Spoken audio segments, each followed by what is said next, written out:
প্রকৃতির এক অনন্য শিল্পকর্ম হলো আইস কেভ বা বরফ গুহা।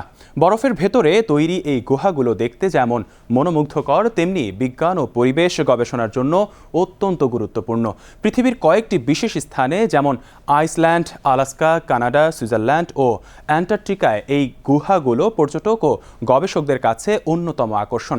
চলুন দেখে আসি এই বিস্ময়কর প্রাকৃতিক সৌন্দর্য সম্পর্কে। আইস কেভ সাধারণত হিমবাহের নিচে বা পাশে গঠিত হয়। গ্রীষ্মকালে বরফের ওপর দিয়ে গলে যাওয়া পানি যখন ফাটলের ভেতর দিয়ে প্রবাহিত হয়, তখন ধীরে ধীরে তা বরফকে কেটে গুহার মতো জায়গা তৈরি করে। কিছু ক্ষেত্রে আগ্নেয়গিরির তাপ বরফ গলিয়ে তৈরি করে অদ্ভুত আকৃতির গুহা। গুহার ভেতরে আলো প্রতিফলনের কারণে তৈরি হয় নীল, সবুজ, এমনকি বেগুনি রঙের ঝলক, যা দেখলে মনে হয় যেন পৃথিবীর বাইরের কোনো জগৎ।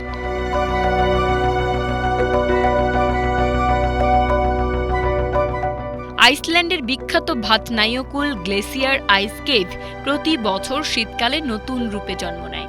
সেখানে প্রবেশ করলে দেখা যায় স্বচ্ছ নীল বরফের দেয়াল, যার ভেতর আটকে থাকা হাজার বছরের পুরনো বুদবুদ যেন পৃথিবীর প্রাচীন ইতিহাসের সাক্ষী। আলাস্কার মেন্ডেনহল আইস কেভও এমনই একটি বিস্ময়, যেখানে গুহার ছাদে বরফের ঢেউ আর ঝুলন্ত বরফের স্তম্ভ তৈরি করে এক জাদুকরী দৃশ্য। তবে আইস কেভ শুধু পর্যটনের জন্য নয়, এটি জলবায়ু পরিবর্তনের সূচক হিসেবেও কাজ করে। গুহার ভেতরের বরফের গঠন, স্তর ও গলন মাত্রা দেখে বিজ্ঞানীরা নির্ণয় করেন পৃথিবীর উষ্ণতা কতটা বেড়েছে। কিন্তু বৈশ্বিক তাপমাত্রা বৃদ্ধির কারণে অনেক গুহা দ্রুত গলে যাচ্ছে, যা ভবিষ্যতের জন্য বড় উদ্বেগের কারণ। এই গুহাগুলো প্রবেশের জন্য প্রয়োজন বিশেষ প্রশিক্ষণ ও সরঞ্জাম। পর্যটকদের নিরাপত্তার কথা মাথায় রেখে সাধারণত স্থানীয় গাইডের তত্ত্বাবধানে ভ্রমণ আয়োজন করা হয়। প্রতিটি পদক্ষেপেই থাকে রোমাঞ্চ ও বিস্ময়ের ছোঁয়া।